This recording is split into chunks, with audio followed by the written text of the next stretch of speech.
Hi, everybody. Welcome to episode 5 of the Nashville Diaries. I am so excited to introduce my guest today, Caleb Campbell. He is somebody who relocated here from California, which I'm sure a lot of you can relate to. And we're just going to dive in to actually the emotional side of relocating, as well as get into a lot of what Caleb has been up to before moving to Nashville. So welcome to the podcast. Thanks for having me. Yeah. It's funny when you said relocated from California. Yeah. I told my wife like 2 weeks in, I was like, we have to get new plates on the car. Yes. They're going to be like, there they are. There's one of them. Yes. But it's been a good move. That's awesome. So let's dive into that. So you lived in Southern California. Yes. Good old Beautiful Southern Cal. LA. Yes. Which is, by the way, I didn't mention my happy place. It is. It's still my happy place. Yeah. People can talk all the trash they want to talk on Los Angeles, but it is a special place. It is. My mom was born there. Okay, nice. I guess. And so I have memories of it being 3 years old, going to my grandmother's house. And from that day, I think I fell in love. Yes. I always actually thought I was going to move to California, but I moved to Nashville instead. So super happy with also that. a great place to live. Also a great place. It's yes. a great place. So you lived in Southern Cal for how long? I was only there for 5 years. Okay. Yeah, right at 5 years. My wife had been there for 12 years. Oh, wow. She was working kind of as a hybrid between a celebrity chef and kind of an event planner. Okay. Very fun. Yeah, so she did a lot of women-led events. And then I moved out there, as one does, following your heart's desire. Yes. Chasing the elusive dream. Yeah. Can't quite verbalize what it is, but I feel this pull Yeah. to moving to Los Angeles. So yeah, I was there for about 5 years before I realized time was to leave. It was time to leave. Yeah. So you and your wife were in California. Talk to me a little bit about that moment when you decided it was time. What was it starting to feel like? And yeah, I say that Los Angeles is honestly the best place to live when it's right for you. The moment it's not aligned, or the moment that I don't know if you want to call it grace lifts from that season of life, it's like, okay, it's time to get out. Yeah. And I felt like LA, again, I referenced this earlier, but you move there with all of these ideas of how your life can change. It's the city of dreams for a reason. Yes. Right? Yeah.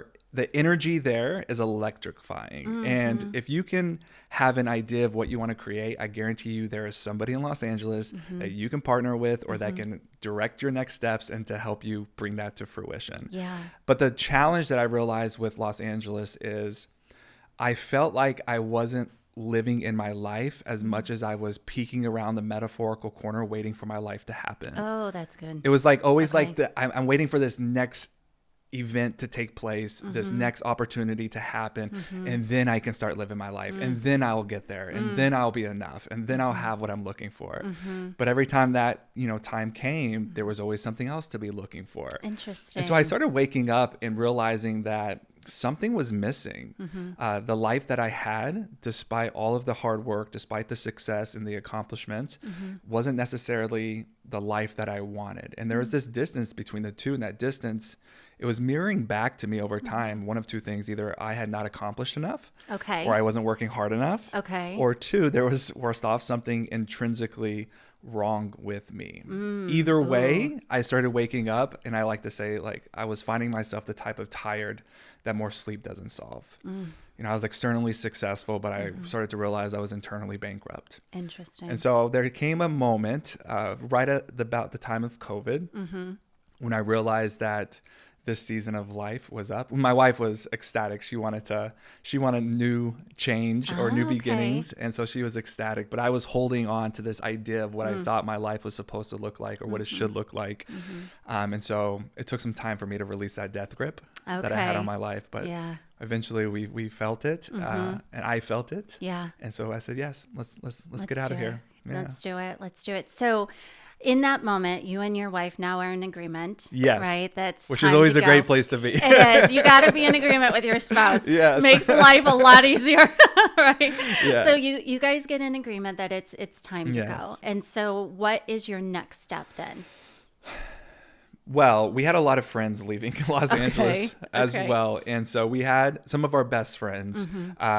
They were already splitting time between Nashville and LA. And so they permanently relocated here. I had some other friends permanently relocate here. Okay. I had trained here when I played football. I trained in Franklin. And my wife had spent some sporadic time here with friends. She never lived here, but she had spent some quality time here. And so we actually had come to a wedding here, I think like maybe a year prior to COVID happening, or maybe 6 months. But when we were driving down the 65, I looked at her and I was like, this feels good, doesn't it? Yes. And she's like, it really does. And so we always had that kind of in the back of our minds. And so when COVID happened and we felt that, you know, the grace lift on that season of our life, I think Nashville was just like, oh, that makes the most sense. Okay. Because community was already here. Friends were already here. And so we just said, and you already had experienced that feeling of connection. Yeah, there was something that resonated with us. And so I feel like, you know, I don't know. I've always been somebody that hasn't made the most logical decisions in my life, but I've always been led by this more intuitive knowing. And so it just felt right. Like, yeah, that move actually was probably the one move that made the most logical sense. But there was like this intuitive knowing that, hey, Nashville seems like it's the next place for us. Let's say yes. Do you have the awareness of what was it that you felt that connection about Nashville? Yeah, about Nashville. Like, it's a great question. I think because I'm not a music person. Yeah, I cannot clap on beat. My wife. So I'm not like, if I do listen to music, I'm listening to some like, you know, instrumental piano music. That's as far as I go.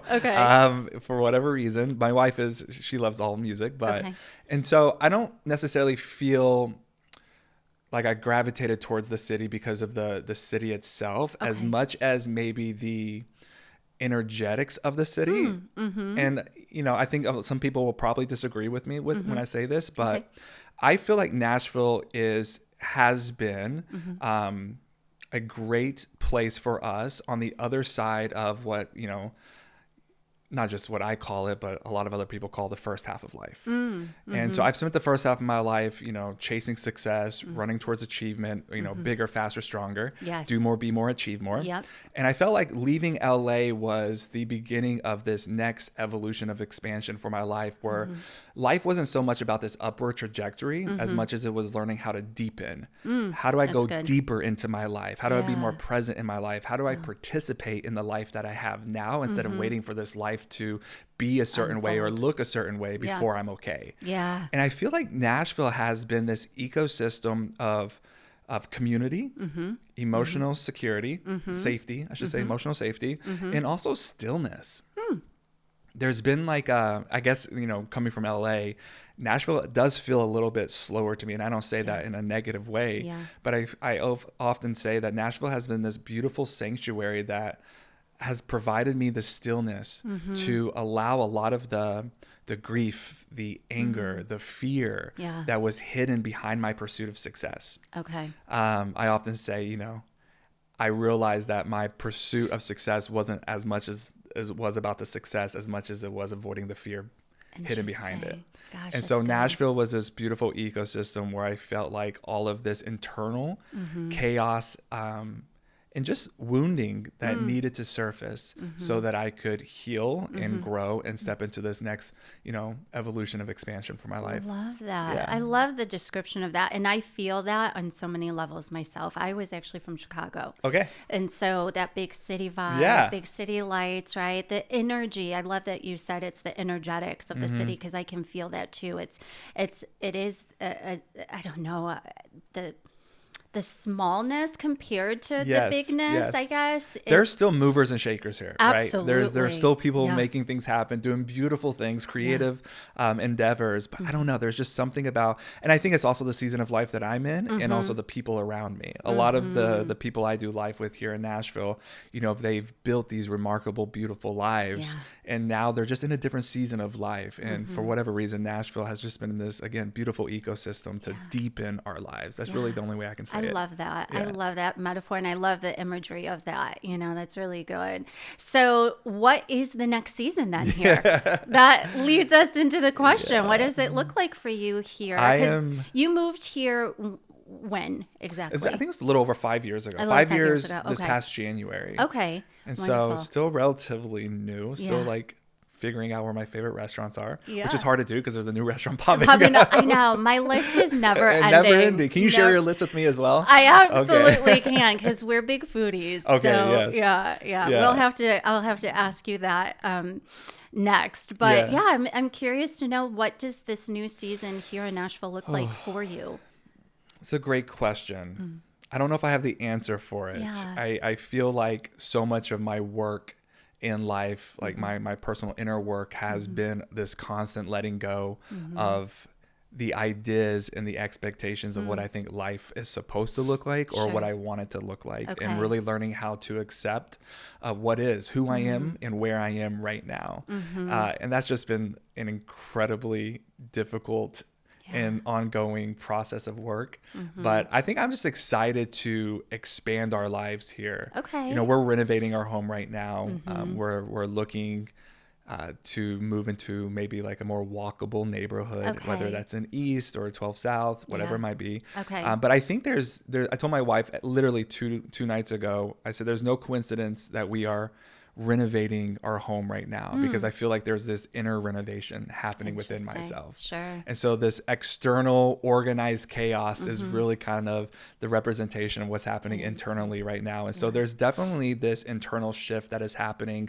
And I think it's a deepening of my relationship with my wife. We had our second child, a little baby boy, 6 months ago. So there's a lot of transition there, and thank you. And we're finding new rhythms there.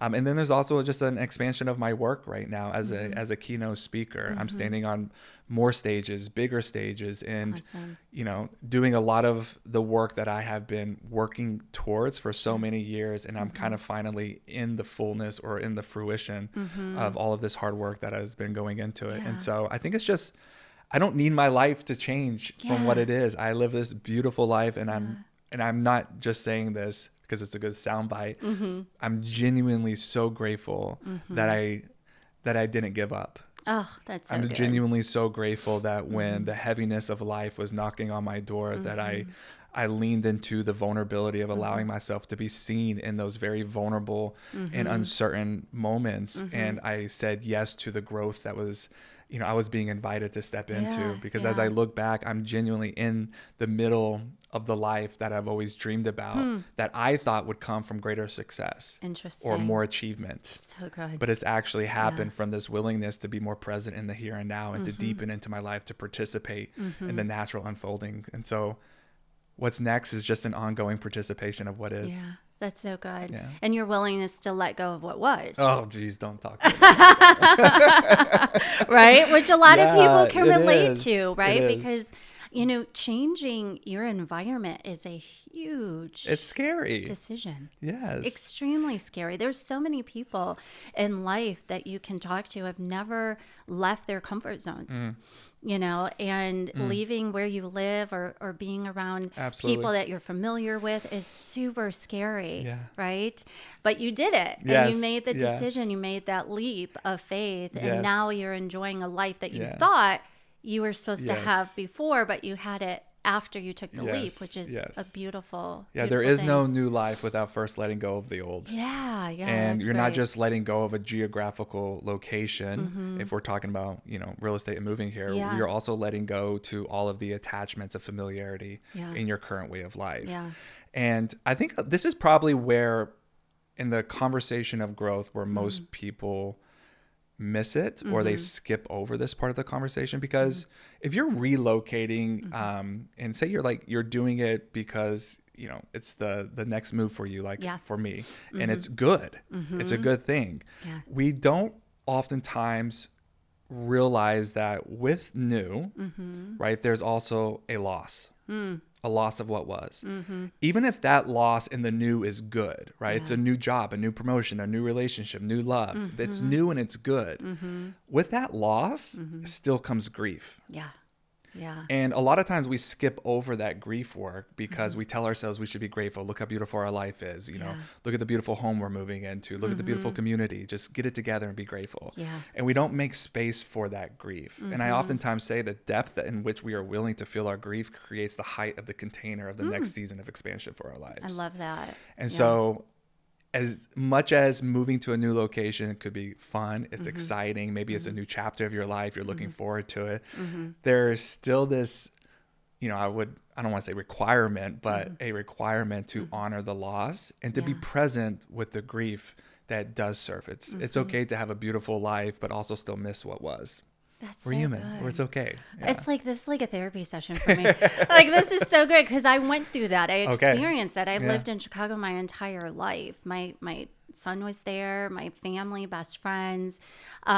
And I moved 3 months before COVID. Okay. So there was a lot going on in a very short amount of time. And you're absolutely right. It was exciting. I moved here to get married. Yeah. Oh, congratulations. Thank you. That's amazing. Yes. And so that is exciting and new and fresh and all the things. But yeah, the loss of leaving everybody you knew and loved and what There's you were so much grief wrapped up in that. So much. And you can also be like sad for leaving what was and happy at the same time. Yeah, like that's we so can hold good. both of those things at the same time. So I went through that journey myself. And so, and everybody will who makes that decision to move their life and come here, obviously, because we're talking about Nashville. Yeah. But yeah, that's so good. That's so good. So you are a keynote speaker. So what do you typically speak on? What is your work? Yes. on? And so over the years, I like to say I meet people at the intersection of external success and internal well-being. And so, 3 weeks ago, I was standing in Google headquarters speaking to a bunch of leaders inside of Google. And then a week after that, I was at an education conference speaking to a bunch of burned out and exhausted teachers. And, over the years, what I've realized is that really over the last year, I would say more specifically, is that I don't have to stand on a stage and teach anyone how to endure another day. Like for all of us collectively, individually and collectively, we have faced disruption, right? Yeah. We have pushed through exhaustion. We have navigated uncertainty and unpredictability. Lots of it. And we still show up regardless of the cost, right? If life honestly handed out degrees, we would all have a PhD in resilience. Yes. And so I realized that the path forward isn't about greater grit and more resiliency. The path forward now is about rediscovering what's been lost along the way. Okay. Rediscovering the joy, rediscovering the passion, rediscovering that sense of aliveness that we once knew, but maybe has been buried under the weight of deadlines, duties, and demands. Okay. And in rediscovering it, right, we can bring a little bit more meaning and fulfillment back to our work and back to our daily experiences. And so much of my work is helping people. I share this inspirational story, but more importantly, a transformational framework that allows you to take life's inevitable pressures and turn it into a pathway for greater growth. Love it. Yeah. Which we all need. It's never ending. Yeah, the game no isn't ending, who you right? are, the world's not slowing down. Yeah.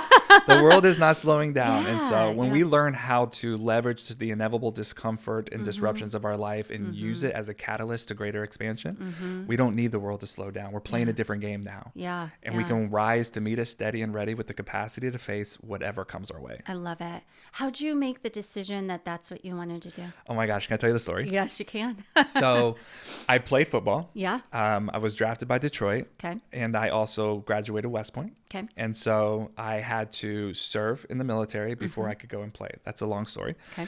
And after I got done playing football, I knew that season of my life was up.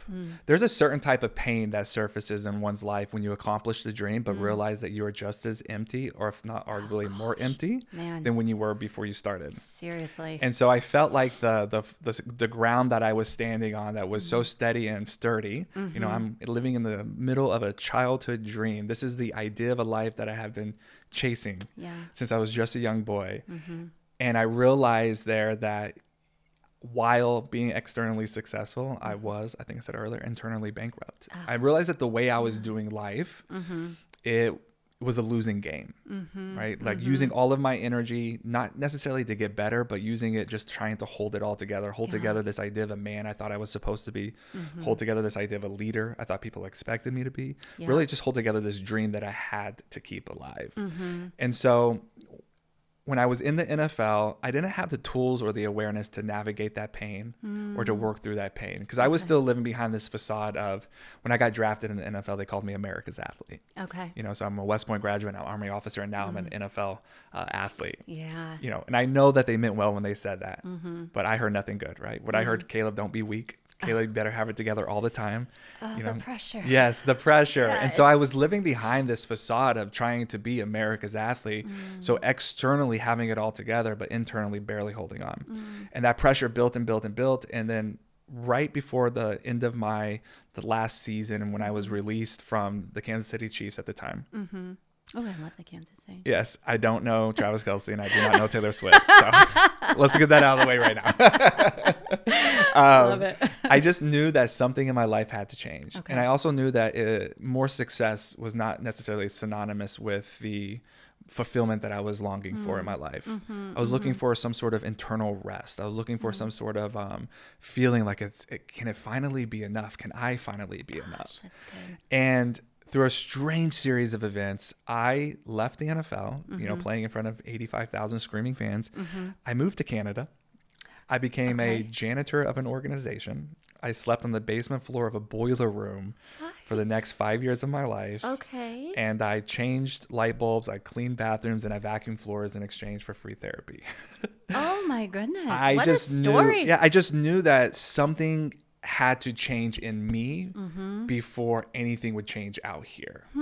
And I just knew that, the problem wasn't football. The problem wasn't my coaches. The problem was, the women that I was dating at the time, right? I wasn't the problem, but the paradigm in which I was operating, it was outdated. Okay. I needed a new operating system for Yeah, I love that. And so I started to do, the internal work that I had avoided for so many years in my life in my pursuit of success. For the first time in my life, I'm facing the internal discomfort. I'm facing the fear. I'm facing the shame. I'm facing the anxiety that I live with and that I hide so well. Gosh.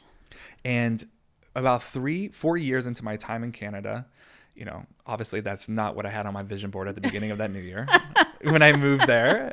But it's honestly the most special season of my life because my life really did transform in some of the most unimaginable ways. And I had no idea what was ahead of me. Truly no idea. And late one night, I got an email because I had just started blogging. Okay. Sounds cool, right? Podcasts were around then, but not as big, obviously as big as they are now.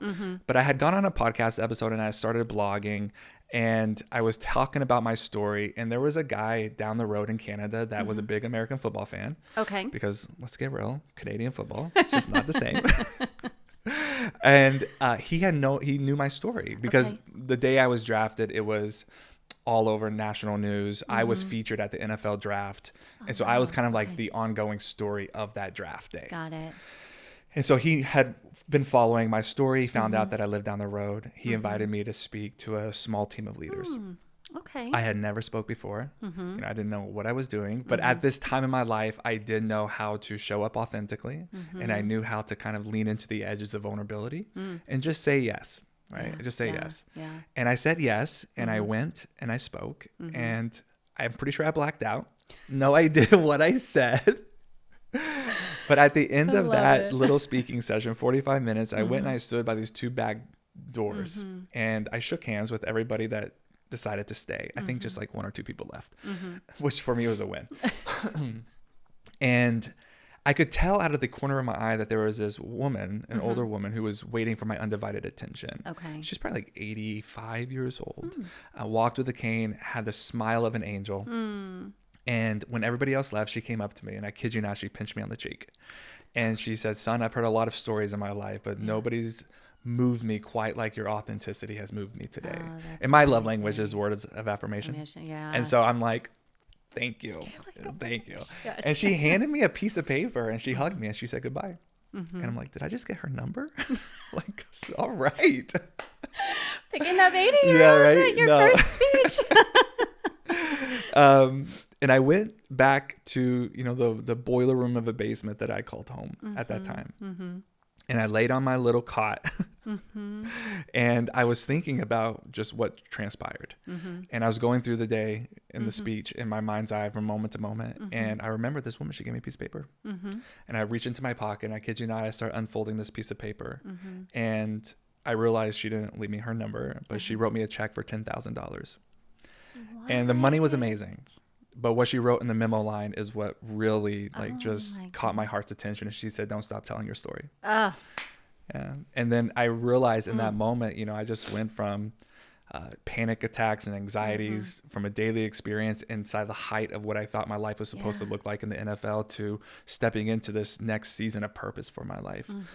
And I haven't stopped telling my story since. Oh my gosh. Well, it's no accident then that you're here today, right? Yeah. Like, it's just no accident. I don't believe in accidents. And so I'm just blown away by that. Yeah. I wasn't expecting that. I know.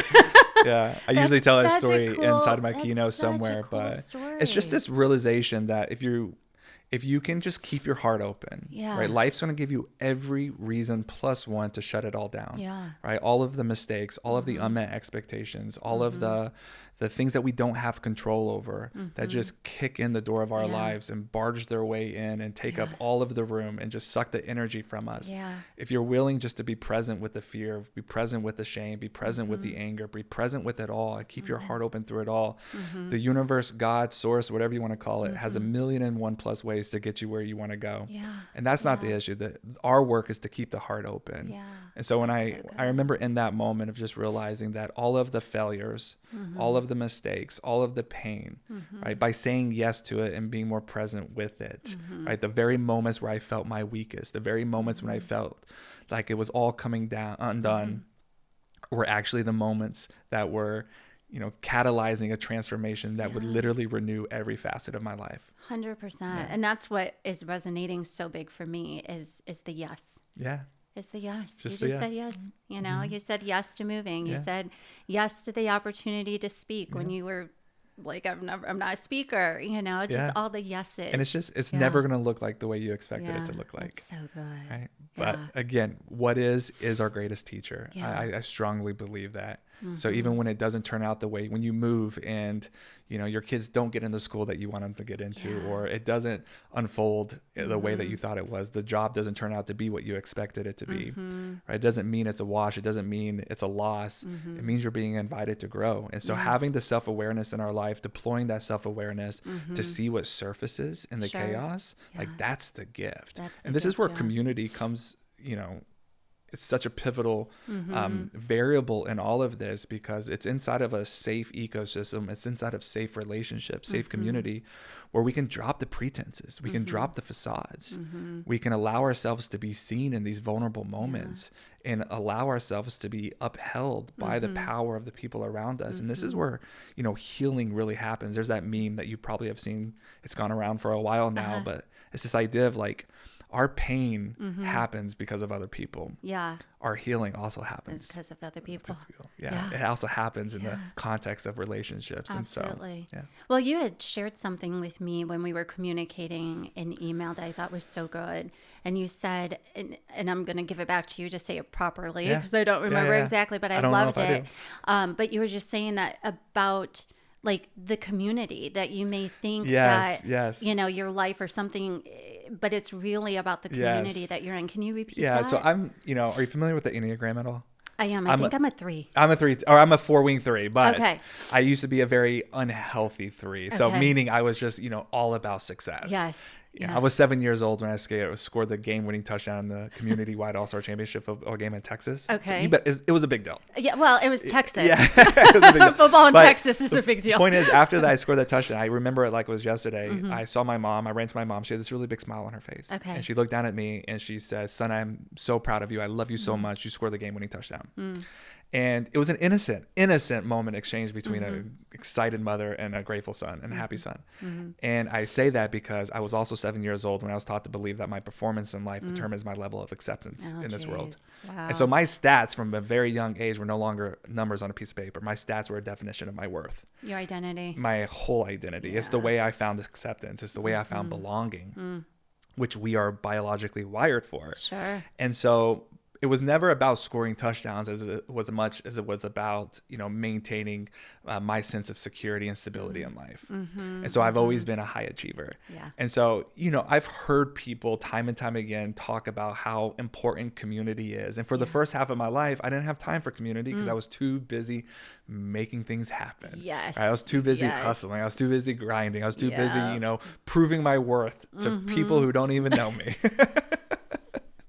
Right? Story of a lot of our lives. I often say, there's a big difference between waking up every day, living from this place of, innate significance versus trying to, prove your significance every day. And I, for the longest time, was the latter part of that statement. And so I never had time for deep community. At least that's the story I told myself. And I've always heard the sentiment that the quality of your community definitely determines the quality of your life. Yes. Which I would, obviously say BS. Yeah. Because no, the quality of your success determines the quality of your life. Yes.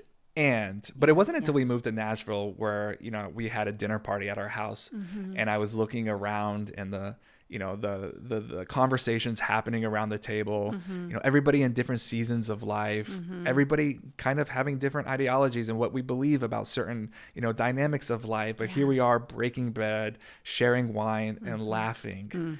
And I had a moment where I took just a deep breath in and I exhaled and I got tears in my eyes, and I could get tears just thinking about it now, where I was like, this is it. This is what it's about. This is it. The quality of our community. This is what they mean. It actually determines the quality of our lives. And so, that's so good. I'm so grateful that I have been able to step into that here in Nashville. Oh, that's so good. You got me teary-eyed now, like just thinking about that moment, because I can appreciate that. I've had moments like that myself where you just sit back and take a breath in and you're like, wow. And the gratefulness that comes over you is it's powerful. I have a tattoo right here. It says, "It's finally enough." Oh gosh, that's good. I feel like, it's finally enough. Yeah. I'm enough. We're good. Good for you. Yeah, good for you. Good for you for sticking in there and doing the work, right? Yeah. To get Thank to where you. you are now. So. And I just want to when I say that, it's so funny when I'm talking to high achievers, because when it's finally enough, what they hear is mediocrity, right? What they hear is waving the white flag and now you're becoming complacent in life. I just turned 40 this past September, and I don't think I've had more of a drive and a desire for greater success than I do now. Like the hunger in me is greater than ever. But what's really changed is the energy driving it. Right. Somebody once told me that the energy you start with is what the energy you finish with, despite what you accomplish along the way. Interesting. So if the energy is coming from this place of scarcity or lack or not enough, no matter how much you do, it's still not going to be ever enough. That's good. Okay. And so I've changed, and this is why we do our inner work, is because the motive, the driving force behind why we do what we do, that's what changes. And that determines the real quality of our success, the quality of the experience along the way. And so it's finally enough. Yes. And I am so excited about what's to come. What's to come. Yeah. I love that. And it almost sounds like you've redefined what success looks like to you. Yeah, absolutely. Yeah. It's so not that quality it's is there. just solely limited to accomplishments. Yeah. I love that. I love that so much. It's coming from another high achiever that speaks to my soul. So thank you for that. I've had a chance to speak at, I do Nevada realtors, Las Vegas realtors, Tennessee realtors. Awesome. And so I've had the chance to really work with some realtors and speak at the conferences, and I love those experiences because everyone is, you're kind of self-employed, you're an entrepreneur, you're, kind of eating what you're able to catch. And there's obviously this deep hunger to, not just sell homes, but to create this essence of home in people's lives, or to buy homes or list homes, whatever it might be. But there's a deep hunger to see not just growth for your own life, but to make an impact in somebody else's life. Hence this podcast. Yes. Yeah. My realtor, honestly, I say she was like this hybrid between a realtor and a life coach. Yes. And I was so grateful for her because she was able to walk me through all of the fear, all of the uncertainty, all of the unpredictability in buying my first home here in Nashville. And I just wanted to, I remember looking at her after we signed our papers, and I was like, tearing up. If you haven't, I cry a lot. I remember tearing up and just being like, thank you. Like this wasn't a transaction to you.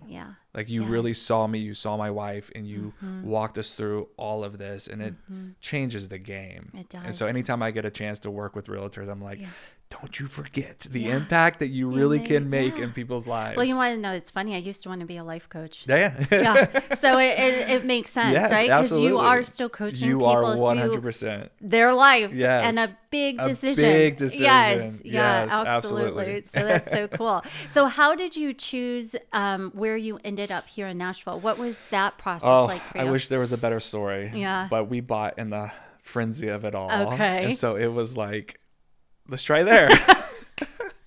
You're like holding her, let's go. Yeah. So we were outbid you know, our first 3 homes, I think each time from Okay. 150 to 200,000 over asking cash. And so I was like, oh, I can't play this game right now. And they were all homes that we loved. But then again, my wife and my realtor, they found this home. And when I walked in, I was like, nope, absolutely not. Yep. I like new. Yep. I'm just going to say that. I like new. And this was not new. This Okay. was a complete project. makeover. Yes. This was a complete project. Okay. But thankfully, we found some sellers that actually they needed to move quickly. They had to get out of the country to be with one of their kids. Okay. And so there was, you know, it worked in our favor. And also, I'm not lying to you when I tell you, every wall inside of this house was red, yellow, or purple.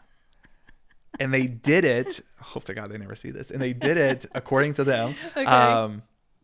Because it was a living experience as the sun rose and the sun set. Okay. Like how it kind of hit the walls and the light that would come from it. Interesting. I didn't see it. You're like, I don't see your vision. I didn't see it.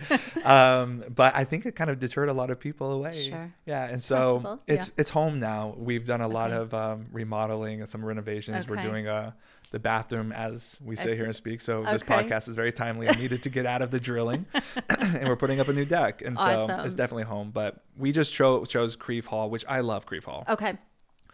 Because it just worked out for us. Yeah. That was a really long-winded answer. Yes. Yeah. Creve Hall. I love it because it's a journey and making Yes. some decisions. I talk to a lot of people relocating here and they land on Franklin Brentwood. Yeah. Every Single time.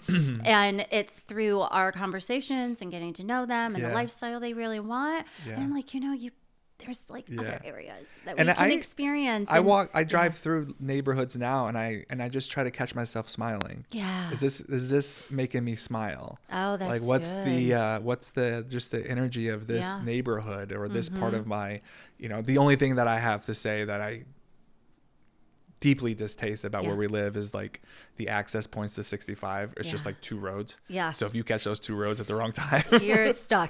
Yeah. I'm like, nope, wife, we're not going anywhere right now, honey. We are not leaving. Yeah. Well, that's but good. I may actually use that and ask my buyers, you know, does it make you smile? Does That's it make such you a great smile? How does it feel? question. Yeah. Do you feel joy? What do you feel? Does it feel heavy? Love feel a little that. chaotic? It's such a great question, and it internalizes that feeling again that it's not just about the house. Yeah. You know, it's about how you feel. Absolutely. You know, that should be driving the decision. So I want to circle back because I mentioned I'm a foodie. So you had a list. I don't have a list. You don't have a list? list. You need a list. I have I some. can help you with that Yes. list. Have you been anywhere yet that you're just like, oh my gosh, this is a new favorite? Have you found that yet? No. No. Okay. This is going to sound silly. Do you know the bar Mother's Ruin Yes. in Germantown? Yes. Yeah. Best burger in town. Okay. Yeah, most people don't know that. A lot of people love Mother's Yes. Ruin. Yeah. Yes. I think they're only, I mean, I don't know why I'm saying this. I have a 6-month-old son. I literally went to bed at 8:45 last night. But they're like the only place in town from what I know that serves like late night food. Yeah. They're full menu late night food. And so I'm like a sucker for the Mother's Ruin. Okay. I know there is a place that we recently went. It was in East. It was like a Vietnamese. I'm drawing a blank, but it was so great. Okay. Yeah. Okay. And then I haven't done Noku yet. I was just going to say you have to do Noku. I know. I went to Noku. I got I have reservations so in many May. things on my list that I still have to go to. Yeah. I'm like behind the 8 ball. Usually I'm like ahead of it. But I had Christy Hunter, who goes by Christy the Connector on Instagram, and she told me I need to go to 888 and what was the other one she told me? Bad Idea, which was in My wife's East. been to Bad Idea. She's loved it. Has Yes, she? I have Okay. not yet been. And then I'm behind the 8 ball in Pilatos. Everybody and Haven't their been there mother either has yet. been, and I'm like, okay, I need to know. go. So we have reservations tomorrow. Yes, good. Okay. Yeah, so that's probably one of my favorite parts of like Nashville. It's Yeah. just getting out and trying all of the food. Yeah, so You much. know, We need to so do a better much. job at it. Yeah. Well, you guys have a 6 I know. So That's give what yourself a I'm. break. And he refuses to take a bottle, so Really? it's like, yeah, my wife is just held captive. So do you guys in your community do you like have people to watch the babies? Yeah. And okay, good. Yeah, we do. Because that's something that is a struggle for people that move is like, who's going to help babysit? I know. We went back and unless we you had have family here. Unless you have family. Yeah. We went, and honestly, that's something that I said to my wife the other day. we were doing grown-up things and like putting together a will. Oh. Or updating the will now that our son is here. Very adult. Very adult. I know. It's like, boom, boom, boom. But I was just like, I feel so confident if God forbid something ever happened to us that our kids would be fully taken care of. Yeah.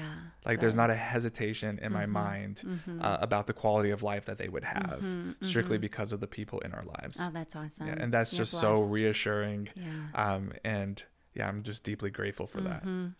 Well, that's a blessing. Yeah. Well, you guys will have to, anytime you want a recommendation, just shoot me a text. I will definitely give it to you because I have a lot of places that we've been to that we love, some go-tos, and then still. If you have a friend that comes into town, where are you taking them?